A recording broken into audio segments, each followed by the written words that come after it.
إلا بالله العلي العظيم. أعوذ بالله من الشيطان اللعين الرجيم. بسم الله الرحمن الرحيم. الحمد لله رب العالمين.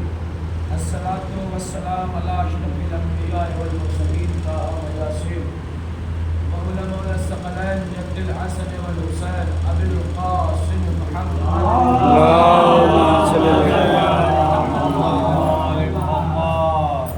وصل على آله الطيبين الطاهرين المعصومين المظلومين ولعنة الله على أعدائهم وغاصب حقوقهم ومنكر فضائلهم ومصائرهم وشجاعتهم وإطاعتهم لعنة جارية باقية مستقلة إلى يوم القيامة. اللهم ارزقنا زيارة الحسين قبل الموت وشفاعة الحسين بعد الموت. أما بعد فقال قال رسول الله صلى الله عليه وآله وسلم إن الحسين مصباح الهدى وسفينة النجاة. صلوات بڑے محمد اللهم صل على محمد صلوات ہو جاؤ اللهم صل على محمد سامعین گرامی القدر ماتم نارانی سرکار سید الشہداء پروردگار حق کے چادر وزارہ سلام اللہ علیہ تمام مزاداروں کی عزاداری کو قبول فرمائے. جو بھی ہم سے خدمت ہو سکتی ہے ماتم کی حیثیت سے، نوحے کی حیثیت سے، ذکر حسین کی حیثیت سے، تمام خلوص دل سے کرنے کی توفیق عنایت فرمائے. فرش عزا پہ آپ آئیں تو ظاہر سی بات ہے دل میں عزائے حسین، دل میں عزائے حسین جو کہ ہے. کائنات عالم و عدم میں دو گھر آپ کو کامن مل جائیں گے جو تقریباً ہر بستی میں نظر آئیں گے. ایک اللہ کا گھر یعنی مسجد، ایک حسین کا گھر یعنی عزا خانہ. بنوانے والا کوئی ہو وہ ذریعہ ہوتا ہے، لیکن اصل میں عزا خانہ حسین کا ہوتا ہے. مسجد اصل میں خدا کا گھر کہی جاتی ہے. ٹھیک ہے، بنوانے والا کوئی بھی ہو. اور یاد رکھنا مسجد کی گھڑی میں سیل ختم ہو جائے تو 2-4 دن ہفتے گزر جاتے ہیں، لگوانے والا کوئی ایک ہی ہوتا ہے. ہوتے تو سینکڑوں لوگ ہیں، نماز پڑھنے والے کئی لوگ آتے ہیں، لیکن وہ نیک کام کرتا ہے ایک ہی بندہ ہے. تو مثال ہے یہ کہ سیل کے پیسے کسی بندے کے پاس نہیں ہے کہ ایک ہی بندہ کر رکھا. نہیں، سب کے پاس سب کچھ ہوتا ہے، لیکن نیک کام ہر کوئی نہیں کرتا. اللہ جس سے چاہتا ہے دل میں شوق ڈال دیتا ہے. دونوں قریب آ جائے سوال ہوتے ہیں.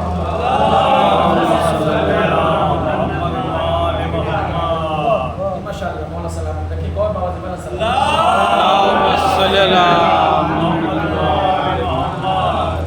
حالانکہ چھوٹے چھوٹے اعمال ہیں، چھوٹی چھوٹی چیزیں.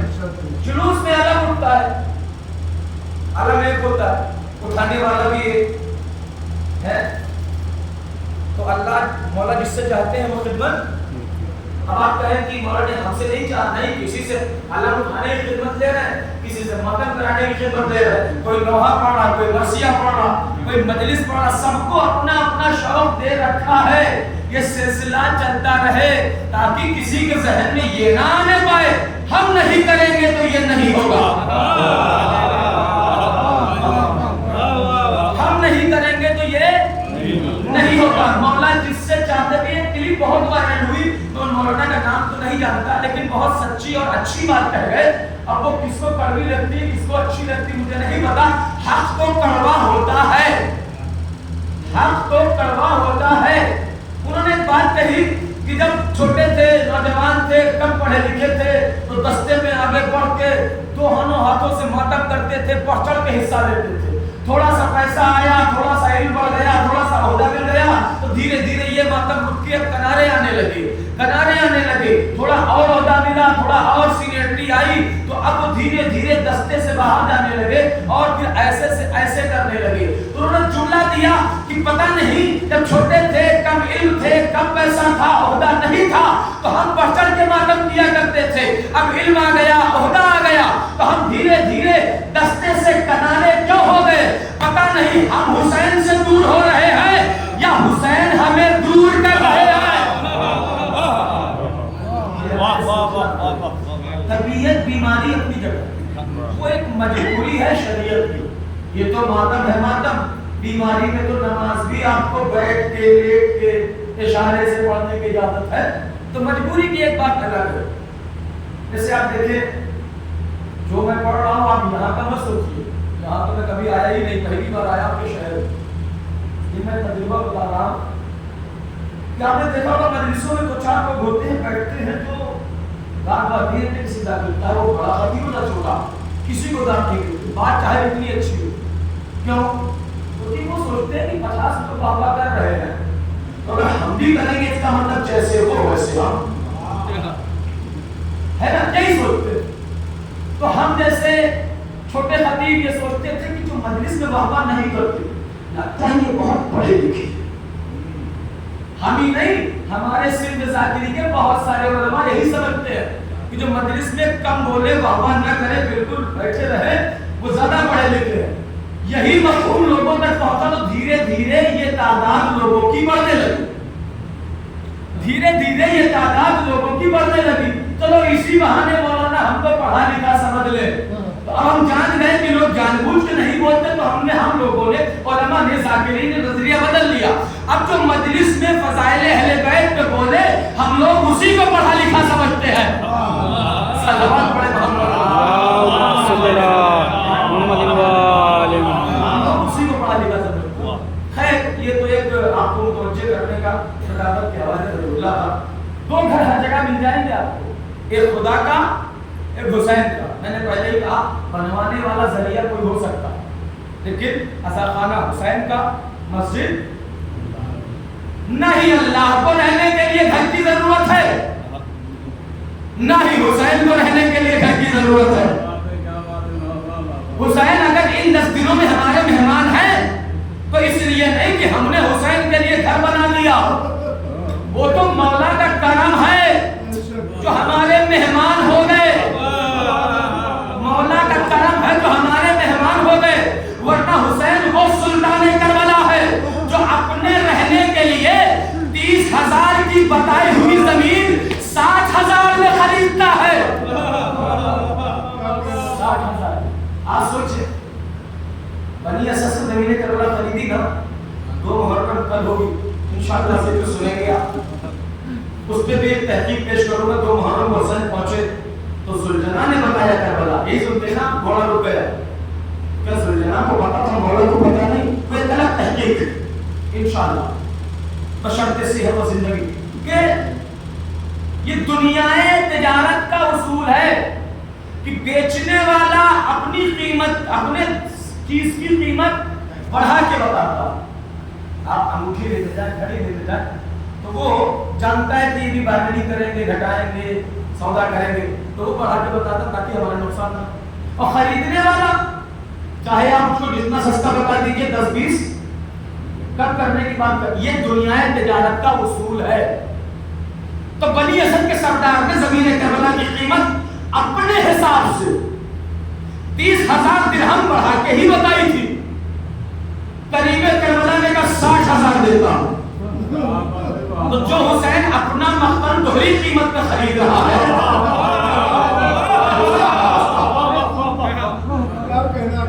سلام ہے ان کو جو یہاں تک پہنچے بھی دیتا ہے۔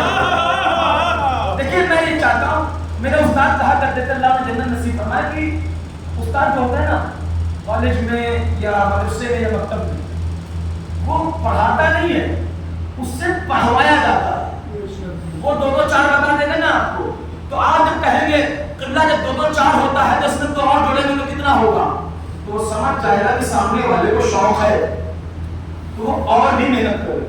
تو ایسے ذاکر بھی پڑھتا نہیں ہے، آپ پڑھواتے ہیں، اور انشاءاللہ اگر اسی طریقے سے آپ بیداری اور متوجہ رہے تو انشاءاللہ گفتگو آپ تک آسانی سے پہنچا دوں گا کہ خریدی نہ جو اپنا مقدر خرید لے۔ تو ہمارے یہ جو عزا خانے بنے ہیں یہ مولا بتا نا اللہ کو رہنے کے لیے اپنے گھر کی ضرورت ہے. یہ تو مسجد ہے مسجد. اللہ کعبے میں نہیں رہتا. جس کو ابراہیم و اسماعیل نے بنایا, ابراہیم و اسماعیل نے بنایا, اللہ کعبے میں نہیں رہتا. وہ تو ہم انسانوں کے لیے آسان کر دیا کہ اس کی طرف سجدہ کر لو, اس کی طرف سجدہ کر لو. جملہ مولائیوں کے حوالے کرتا ہوں کہ آسانی کر لی, اس کی طرف سجدہ کر لو, کعبے کی طرف, کعبے کی طرف. اور وہ بھی اللہ کعبے کی طرف سجدہ نہ کرواتا اگر 13 رجب کو روح کعبہ کعبے میں نہیں آتی. اگر علی کعبے میں نہ آتے تو بیت المقدس قبلہ رہتا, کعبہ قبلہ نہیں ہوتا. جا کے تاریخ دیکھیے گا, علی کعبے میں آئے کب ہے, کعبہ قبلہ بنا کب ہے, بلغت مولا کے بعد ہی بنا ہے, روح کعبہ کے آ جانے کے بعد. تو خیر, تو اللہ نہ مسجد میں رہتا ہے نہ ہی. آپ کہیں گے پھر اللہ مسجد میں رہتا, اللہ کا دیکھیں اللہ کے رہنے کی کوئی فکس جگہ نہیں.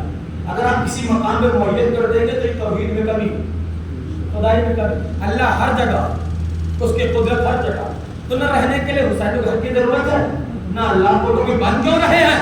ہر بستی میں لاکھوں کروڑوں خرچ ہو رہے ہیں کہ نہیں ہو رہے, مسجدوں میں, عزاخانوں میں, جب رہنے والوں کو کسی ضرورت ہی نہیں ہے. اے میرے مولا, میرے پروردگار, جب تو رہتا نہیں ہے تو پھر بنوائے کیوں؟ کہ میں نے ہر بستی میں اپنے اپنے گھر اس لیے بنوائے تاکہ دنیا اپنے گھر اور مولا کے گھر کے فرق کو پہچانے. دنیا اپنے گھر کے ماحول کو دیکھے اور اللہ کے گھر کے ماحول کو دیکھے. ہمارے گھر کا ماحول کیا ہے؟ صبح ہوئی, صبح ہوئی, کبھی کسی کی برائی ہو گئی, کبھی کسی پہ الزام لگا دیا, کبھی کسی پہ تہمت لگا دیا, بازار کا ٹینشن گھر میں نکل گیا, بچوں پہ غصہ ہو گئے, کبھی پڑوسی سے دقت ہو گئی, کبھی بھائی بھائی سے دقت ہو گئی. ساری چیزیں ہیں. یہ گھر کا ماحول ہے کہ صبح سے لے کے شام تک اچھے کاموں کی تعداد کم ہوتی ہے, گناہوں کی تعداد زیادہ ہوتی ہے.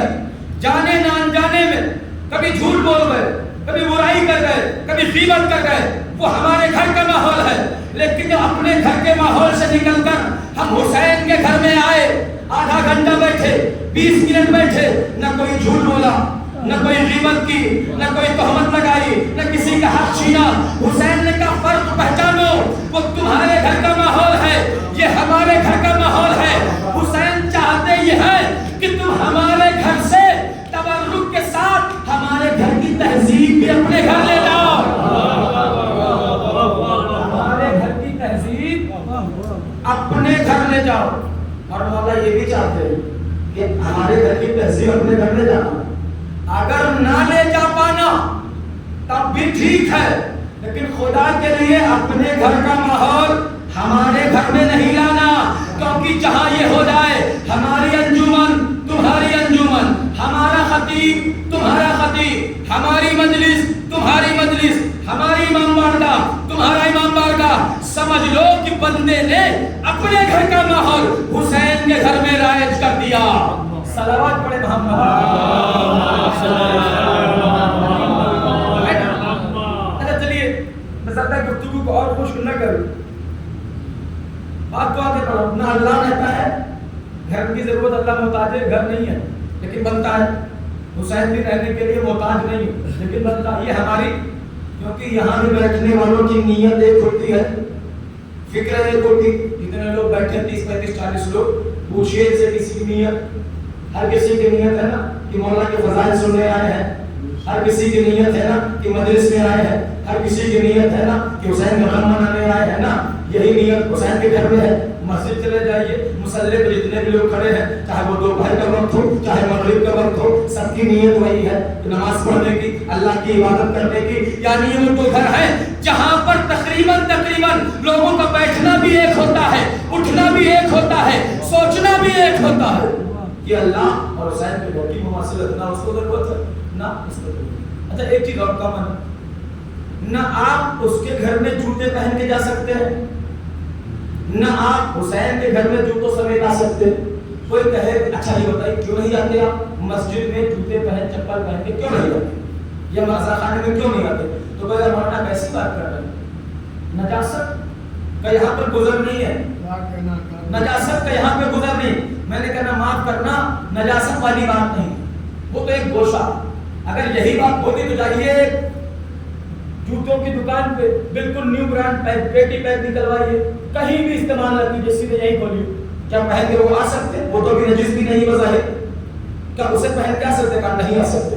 اس کا مطلب نجاست والا اندر بھی نہیں. معاملہ ہے کچھ اور. وہ معاملہ تو آدم کا ہے، کیونکہ اللہ نے جب موسیٰ سے جوتیاں اتروا لی، کیونکہ وادی مقدس کا تو موسیٰ کے یہاں تو نجاست کا کوئی شک بھی نہیں ہے، نبی ہے.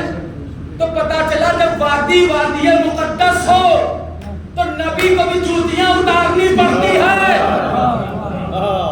یہ وادی مقدس سے کم نہیں ہے. ٹھیک ہے. دوسری وجہ، جوتے ہم چپل باہر کیوں اتارتے؟ مولا سے کسی نے ظاہری حکومت ملنے کے بعد کہا مولا اب تو جوتیاں نہیں خرید لو، اب تو جوتیاں نہیں خرید لو. تو مولا نے کہا سنو، یہ دنیا، یہ حکومت میری جوتیوں کی نوک پہ ہے، بلکہ اس سے بھی بدتر ہے. تو مولا نے جوتیوں کی مثال یا دنیا کی مثال جوتیوں سے دے دی. میں خطابت کے حوالے سے بات کر رہا ہوں کہ مولا علی نے اس دنیا کو جوتیوں میں رکھا. اب ہم رضا خانوں میں اپنے جوتے باہر کیوں اتار کے آتے ہیں؟ تاکہ مولا بتانا یہ چاہتے ہیں یہ دینداری کی جگہ ہے، دینداری کی. دنیا داری کو باہر چھوڑ کے آؤ تاکہ دینداری سیکھ سکو. دنیا داری ہمیں سکھاتی ہے ہم بڑے وہ چھوٹے، وہ امیر یہ غریب، یہ سیاح یہ غیر سیاح، وہ فلاں یہ فلاں. دنیا داری ہمیں چھوٹا بڑا سکھاتی ہے، دنیا داری ہمیں امیر غریب سکھاتی ہے، دنیا داری ہمیں نارمل اور وی آئی پی سکھاتی ہے. دنیا داری سکھاتی ہے کہ ہمارے پاس یہ ہوتا ہے، دنیا داری یہ سکھاتی ہے تم ہمارے برابر میں بیٹھنے کے لائق نہیں ہو. یہ دنیا داری ہے. مولا کہتے دنیا داری کو باہر چھوڑو، دین داری کو یہاں رکھو. اور ایسے تو علماء نے بہت نمبروں سے پڑھا، میں بھی ذکر کرتا ہوں مجلسوں سے. اگر اس عزا خانے کے باہر دنیا کا کوئی امیر زیادہ پیسے والا عہدے والا کسی غریب کو اپنے برابر بیٹھنے نہ دے تو مجلس میں جان بوجھ کے اس کے پہلو میں بیٹھنا. وہاں تو اٹھا سکتا ہے، یہاں نہیں اٹھا سکتا. وہاں تو اٹھا سکتا ہے، یہاں کیونکہ وہ دنیا داری ہے. یہ حسین کی بات ہے، یہاں پر دنیا داری نہیں، چھوٹا بڑا نہیں، بلکہ مولا نے تو جہاں علی اکبر کا سر رکھا وہیں جون کا رکھا. یہ درس اتحاد، درس مساوات دیا مولا. واضح کرو، وہ اللہ کا گھر ہے، یہ حسین کا گھر. نہ وہاں کوئی امیر غریب سبھی اونچے نیچے سبھی کاندھے سے کاندھا ملا کے اللہ کی عبادت کرتے. حسین کے گھر میں بھی نیتیں ایک ہے، ذہنیتیں ایک ہے، اٹھنا ایک ہے، بیٹھنا ایک ہے. مولا یہی چاہتے ہیں کہ اسی ماحول کو تم اپنے معاشرے تک لے جاؤ، اپنے گھرانوں تک لے جاؤ. آئیے پیغام میں دے چکا، بات کو آگے بڑھاؤ کہ حسین ہدایت کے چراغ ہیں اور نجات کی کشتی ہے. سیدھی سی بات ہے. اس حدیث کو بعنوان حدیث پڑھا گیا، کبھی اس کے مفاہیم پر یا گہرائی پر غور کیا گیا ہے نہیں. حسین ہدایت کے چراغ، نجات کی کشتی ہیں. 73 فرقے ہیں امت مسلمہ کے. ہر فرقہ ایک دوسرے کو برداشت نہیں کر رہا، ہر ایک دوسرے کو کافر کہہ رہا، ہر ایک دوسرے کو جہنمی کہہ رہا. حالانکہ رسول نے ایک پیمانہ دے دیا. وہ کہتے ہیں ہم ہدایت یافتہ ہیں تم گمراہ ہو، ہم جنتی ہیں تم جہنمی ہو. ہم کہتے ہیں تم گمراہ، ہم ہدایت یافتہ ہیں. وہ کہتے ہیں ہم ہدایت یافتہ ہیں تم جہنمی ہو. سبھی لوگ ایک دوسرے کو کہہ رہے ہیں نا، کہہ رہے ہیں. تو اب رسول نے آسان پیمانہ دے دیا، ان الحسین مصباح الہدی. حسین ہدایت کے چراغ ہے، نجات کی کشتی ہے. جب پیمانہ ہمارے سامنے ہے کہ ہدایت کا چراغ کون ہے، نجات کی کشتی کون ہے، تب ایک دوسرے کو جنتی جہنمی کہنے کی ضرورت نہیں ہے، ایک دوسرے کو گمراہ اور ہدایت یافتہ کہنے کی ضرورت نہیں ہے. آسان بات ہے، سیدھے سیدھے دیکھ لینا. جہاں حسینیت ہے وہاں ہدایت کا چراغ ہے، اور جہاں حسینیت ہے وہی نجات کی کشتی بھی ہے، وہی نجات یافتہ بھی ہے، وہی ہدایت یافتہ بھی ہے. اب حسینیت کہیں بھی ہو سکتی ہے، چاہے وہ شیعہ ہو چاہے غیر شیعہ ہو، کیونکہ حسین ہونے کے لیے شیعہ ہونا ضروری، حسینی ہونے کے لیے شیعہ ہونا ضروری ہے. بہت سے لوگ یہ سمجھتے ہیں کہ کربلا شیعت کی پہچان ہے، کربلا شیعت کی پہچان نہ، کربلا شیعت کی پہچان نہیں، شیعت کی پہچان تو غدیر ہے، شیعت کی پہچان تو غدیر ہے، کربلا انسانیت کی پہچان ہے، کربلا انسانیت کی پہچان ہے، غدیر شیعہ ہونے کی پہچان۔ خیر، تو مولا حسین کی ہمیں معرفت حاصل ہونی چاہیے کہ حسین ہدایت کا چراغ ہے۔ کشتی نجات ایک واقعہ پڑھتا ہوں، پھر آپ کو پتہ چلے گا کہ مولا حسین اندازہ کر سکتے ہیں واقعہ، کیونکہ کشتی نجات کی بات آئی تو سفینہ نوح کی مثال بھی اہل بیت سے دی گئی۔ اس واقعہ نوح میں ایک ایسی بات ہے کہ جس پہ اللہ نے بتا دیا یقین اگر خاک شفا میں شفا ہے تو تبھی ہے جب ہمیں یقین ہو، علم کی ہوا میں شفا ہے تو تبھی ہوگا جب ہمیں یقین ہوگا۔ کہتے مولانا خاک شفا میں شفا کہتے تو لوگوں میں نے کھائی، پتہ ہے اگر آپ نارمل ڈاکٹر کے یہاں دوا لو گے نا، دوا لینے کے بعد تو ہم سوچو دل میں دوا تو لے رہے ہیں لیکن ان کی دوا کام کرے گی کہ نہیں کرے گی، تو ہو سکتا ہے نہ بھی کرے، کیونکہ آپ کے دل میں وہ یقین نہیں۔ تو یہ دنیاوی ڈاکٹر ہے، تاکہ دیکھ لینا اگر کسی ڈاکٹر کی دوا پہ آپ کو دل سے بھروسہ نہیں ہے تو شاید وہ کبھی 90% کام بھی نہیں کرتے۔ خاک شفا میں شفا ہے لیکن ہمارے دل میں وہ ہے، کھائے لیتے ہیں پتہ نہیں، سنا ہے مولانا لوگوں سے ہو سکتا ہے ہو جائے، تو بس یہی جو یقین و شک کی بات ہے۔ آپ کے بستی میں کوئی روزہ ہو، لوگ وہاں بھی دعا مانگتے ہیں تو وہاں بھی وہی مولا ہے نا، تو حسین ٹیکری میں کیوں جاتے ہیں لوگ، یہ جو کہ پورے کیوں جاتے ہیں پتہ ہے کیوں؟ کیونکہ گاؤں کی درگاہ پہ مانگنے کا انداز الگ ہوتا ہے، کیونکہ روز ہی جاتے ہیں، جو کہ پورے سال میں ایک بار جاتے تو وہاں مانگنے میں ہو سکتا آنکھ میں آنسو بھی آ جائے، وہاں مانگنے میں حضور خوشو بھی آ جائے، یہاں سے نہیں ملا وہاں سے مل گیا، تو مولا کی درگاہ میں کوئی فرق نہیں ہے، ہمارے مانگنے کے انداز میں فرق ہے، ہمارے یقین۔ تو اسی طریقے سے آئیے اسی یقین کی بات کو کر کے بات کو مکمل کرو۔ جناب نوح کے زمانے میں جب بہت لوگوں نے پریشان کیا، جناب نوح کو 950 سال تبلیغ کی، 2350 سال کی عمر میں جب جناب نوح بالکل پریشان ہو گئے اپنی قوم سے، تو بددعا کر پروردگار سدھرنے والے نہیں، ان پہ عذاب نازل۔ اللہ نے نبی کی دعا قبول کی، عذاب کی تیاری ہوئی، کہا ایسا کرو سبھی تو گمراہ نہیں ہے نا، جو اچھے لوگ ہیں ان کو بچاؤ، اب پھر کیا کرنا ہے؟ کشتی بنانا، کشتی بنانے لگے، نبی نے اعلان کر دیا کہ کشتی کیوں بنائی جا رہی؟ وہ اس لیے کہ ایسا طوفان عذاب کی شکل میں آنے والا ہے، جو کشتی میں آ جائے گا بچ جائے گا، جو نہیں آئے گا ڈوب جائے گا۔ بیٹا اور بیوی گھر ہی کے لوگ ہیں نا، بیٹا اور بیوی، جناب انہوں نے کشتی بنانا شروع کی، کوئی پانی کا تصور نہیں، بارش کا خیال نہیں، یہ دونوں کرتے کیا تھے؟ بیوی جناب انہوں کی جس کو قرآن میں لعنت کی گئی، تالیاں بجا کے شور مچا کے لوگوں کو اکٹھا کرے، کہتی رہی یہ دیکھو ان پہ ہذیان داری ہو گیا، ذہن کام کرنا بند کر گیا، جہاں پانی نہیں وہاں کشتی بنانا ہے۔ یہ گھر کے بیوی اور بچے ہیں، لیکن اسی بستی میں ایک مومنہ تھی جو نوح میں یقین تھا اس کو، وہ کشتی بن رہی تھی، روزانہ گٹری سر پہ رکھ کے آ جاتی تھی، یا نبی اللہ کب چلنا ہے؟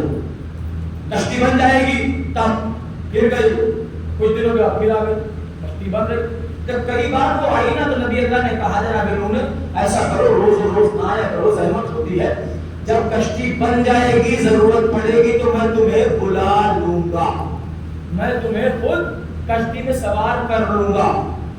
نبی کی بات پر یقین کر کے وہ مومنہ ضعیفہ چلی گئی اپنے گھر، ادھر کشتی بن گئی، طوفان آ گیا، جناب نوح نے اپنے بیٹے کو صدا پہ صدا دی کہ آج سوار ہو جاؤ، آج کوئی نہیں بچے گا، تو بیٹا تو پہاڑ کا حوالہ دے کے پہاڑ پہ چلا گیا۔ روایت کہتی ہے لیکن جناب نوح کو اس مومنہ کا خیال نہیں آیا، کشتی چلتی رہی، وقت معینہ کے بعد جب کشتی رکی تو نوح نے دیکھا کہ ساری دنیا تو برباد ہو گئی لیکن ایک گھر صحیح سالم ہے، چولہا چل رہا ہے، مومنہ چولہے کے پاس بیٹھی ہے۔ جناب نوح کی حیرت کا ٹھکانہ نہیں، یا اللہ یہ کیا راز ہے؟ یہ تو وہی مومنہ ہے جس کو میں نے کہا تھا کہ میں خود بلا لوں گا۔ یا اللہ جب پوری ساری دنیا ڈوب گئی تو یہ بچ کیوں گئی؟ آواز قدرت آئی، اے میرے نبی اے نوح، کیونکہ میری حجت نے اس سے وعدہ کیا تھا، میری حجت نے اس سے وعدہ کیا تھا کہ میں تمہیں خود کشتی میں سوار کر لوں گا۔ لیکن باپ کی محبت نے بیٹے کے لیے صدا پہ صدا دی، ادھر خیال نہیں گیا تو اگر میں اسے ڈبو دیتا تو کیونکہ یہ میری مومنہ تھی، مجھ پہ ایمان تجھ پہ ایمان رکھتی تھی، لیکن اس کے یقین میں ٹھیس پہنچتی، اس لیے میں نے اس کے یقین کی لاج رکھی، عذاب اس تک نہیں پہنچا۔ اللہ بتانا یہ چاہ رہا ہے کہ اگر میری حجت پہ یقین ہو تو عذاب آگے بھی چلا جاتا ہے، مومنین تک نہیں پہنچتا، یہ یقین ہے۔ تو اب اگر بی بی سیدہ نے عزاداروں کی شفاعت کا وعدہ کیا ہے تو ہمیں بی بی کی بات پر یقین رکھ کر مولا کا کام منانا ہوگا۔ روز محشر عزاداروں کی شفاعت یقینی ہے، اس میں کوئی شک نہیں، بہت ساری روایتیں ہیں جو ایک بار دیگر مدرسوں میں آپ سے کوشش گزار کی جائیں گی۔ شک ہم کر نہیں سکتے کیونکہ یہ اقوال معصومین ہے۔ عزاداری حسین ہمارے اماموں نے کی ہے، 5ویں امام نے تو اپنی دولت کا ایک حصہ مخصوص کیا تھا عزاداری کے لیے، 8ویں امام نے بھی وصیت کی تھی عزاداری کے لیے۔ ہمارے ائمہ نے عزاداری کی ہے اور ہم کو درس دیا ہے کہ عزائے حسین کیا کرو۔ مدینے میں جب چاند نکلتا تھا نا تو مدینے والوں کو چاند دیکھنے کی ضرورت نہیں پڑتی تھی، بلکہ محلے بنی ہاشم سے اتنا کلیے کی آواز آتی تھی کہ مدینے والوں کو احساس ہو جاتا تھا کہ محرم کا چاند نکل آیا۔ اور اس کے بعد اتنے اماموں کا دور آیا، ہر امام کے دور میں امام کے گھر سے گلیے کی آواز بتا دیتی تھی کہ محرم کا چاند نکل آیا۔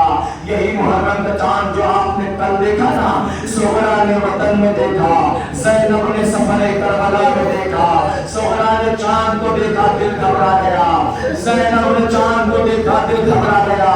بڑا عجیب یہ غربت کا چاند تھا جس ماہ رضا میں بی بی سیدہ کا خاندان گلستان لٹنے والا تھا۔ عزادارو، حسین سفر کربلا میں ہے، ایک محرم دھیرے دھیرے گزر رہی ہے، لیکن بڑی عجیب بات ہے کہ دنیا کا مسلمان حج کرنے مکے چلا گیا، وارث کعبہ حج کو چھوڑ کر کربلا کی طرف چلا گیا۔ اور بڑی عجیب بات یہ ہے کہ اسی دوران سفر آپ زینب کلثوم کے مسائل سنتے ہیں نا، لیکن ایک بیٹی اور ہے علی کی، ام البنین کی دلاری، علی کی بیٹی مولا عباس کی سگی بہن رقیہ بنت علی، جناب مسلم کی زوجہ۔ کہتے ہیں کہ غربت ہے اس بیوی کی، 4 بیٹے، 1 بیٹی اور شوہر، سب کے سب شہید ہو گئے۔ 4 بیٹے تھے، جناب رقیہ علی کی بیٹی ہے، زینب کی بہن ہے، بس زینب فاطمہ کی بیٹی ہے، رقیہ ام البنین کی بیٹی ہے، مولا عباس کی سگی بہن ہے۔ یہ بیٹی علی کی اتنی قریب تھی کہ 4 بیٹے، 2 کوفے میں شہید ہو گئے، 2 کربلا میں شہید ہو گئے، 1 بیٹی عاتقہ بنت مسلم وہ بھی کربلا میں خیموں کے جلنے کی آگ میں گھوڑوں کی ٹانگوں سے پامال ہو گئی۔ یہ غربت شبیر لے کے آئے تھے، چھوٹا سا قافلہ، شبیر لے کے آئے تھے چھوٹا سا قافلہ، منزل سے پہلے بہن کی نیا اجڑ گئی، سب بیویاں لٹی ہیں سرے دشت کربلا، کرب و بلا سے پہلے رقیہ اجڑ گئی، کیونکہ ہر بیوی کا سہاگ، بیٹے، بھائی کربلا میں شہید ہوئے۔ رقیہ کا سہاگ سفر کربلا سے پہلے ہو گیا، جناب مسلم کوفہ میں شہید ہوئے۔ مقام زوالہ پر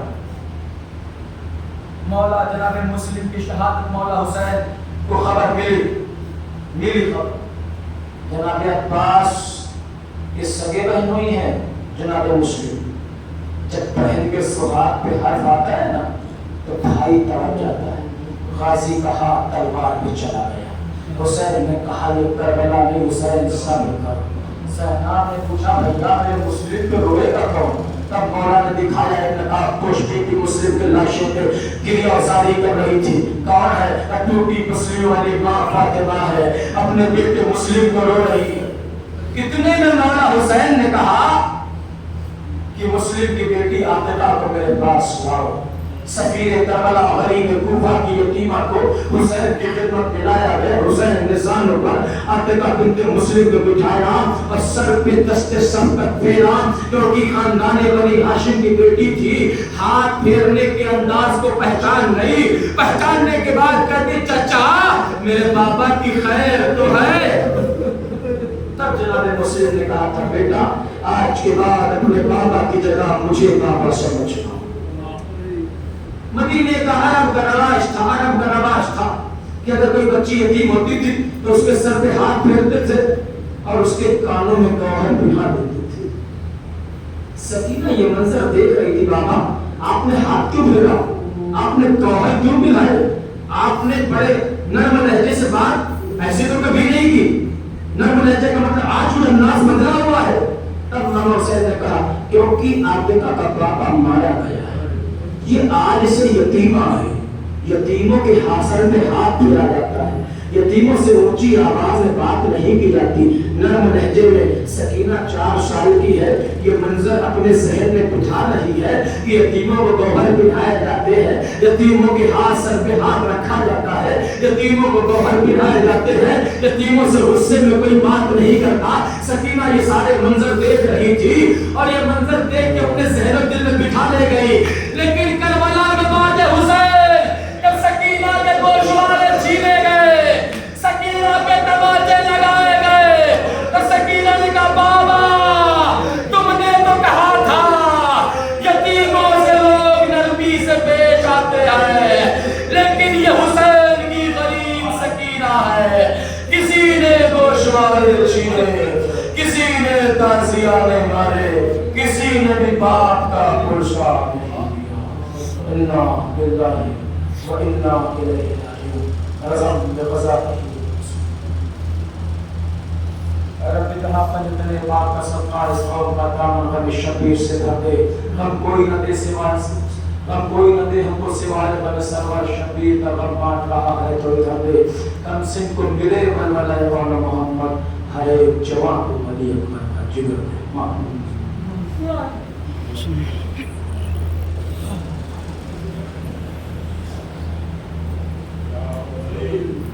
حسین, یا حسین,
وطن کی یاد ہمیں